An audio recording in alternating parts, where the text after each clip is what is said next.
साल के करीब 6 महीने बर्फ से ढके रहने वाले इस पवित्र धाम को भगवान शिव का निवास स्थान बताया जाता है। ऐसा माना जाता है कि यहाँ भगवान शिव त्रिकोण शिवलिंग के रूप में हर समय विराजमान रहते हैं। वैसे तो पौराणिक ग्रंथों में इस धाम से जुड़ी कई कथाएं हैं, लेकिन आज महाभारत की कथा के बारे में जानते हैं। इसके मुताबिक यहाँ पांडवों को भगवान शिव ने साक्षात दर्शन दिए थे, जिसके बाद पांडवों ने इस धाम को स्थापित किया था। कथा के अनुसार महाभारत युद्ध के बाद पांडवों में से सबसे बड़े भाई युधिष्ठिर हस्तिनापुर के नरेश बन गए थे।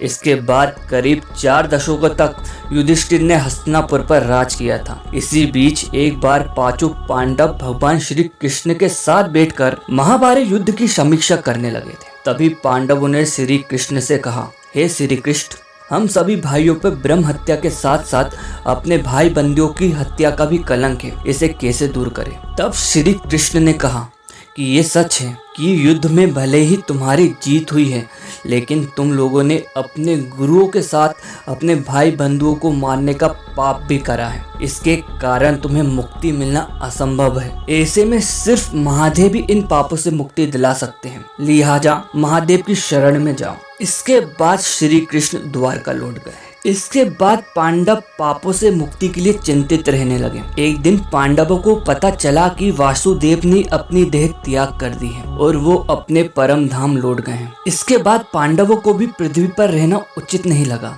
तब उन्होंने परीक्षित को राज सौंपकर द्रौपदी को लेकर हस्तिनापुर छोड़ दिया और भगवान शिव की तलाश में निकल पड़े। कथा के अनुसार भगवान शिव पांडवों को दर्शन नहीं देना चाहते थे, इसलिए वो अंतर ध्यान होकर केदार आ पहुँचे। पांडव भी उनका पीछा करते करते केदार आ पहुँचे। पांडवों से छिपने के लिए भगवान शिव बेल बन गए और अन्य जानवरों के बीच में जाकर छिप गए।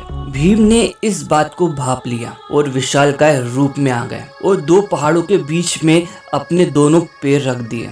अन्य जानवर भीम के पैरों के बीच से निकल गए, लेकिन बेल के रूप में भगवान शिव पैर के नीचे से नहीं निकले। भीम को समझ में आ गया और उन्होंने बेल की पीठ का त्रिकोण भाग पकड़ लिया। पांडवों की शक्ति और संकल्प को देख के भगवान शिव का मन बदल गया और उन्होंने दर्शन देकर पांडवों को पापों से मुक्त किया। और उसी समय से यह शिवलिंग बेल की पीठ की आकृति के रूप में पूजा जाता है। पौराणिक कथाओं में बताया गया है कि जब भगवान शिव बेल के रूप में आए तो उनके धड़ का भाग काठमांडू में प्रकट हुआ, जहां अब पशुपतिनाथ मंदिर है। शिव जी की भुजाएं तुंगनाथ में, मुख रुद्रनाथ में, नाभि मध्येश्वर में और जटा कल्पेश्वर में प्रकट हुई।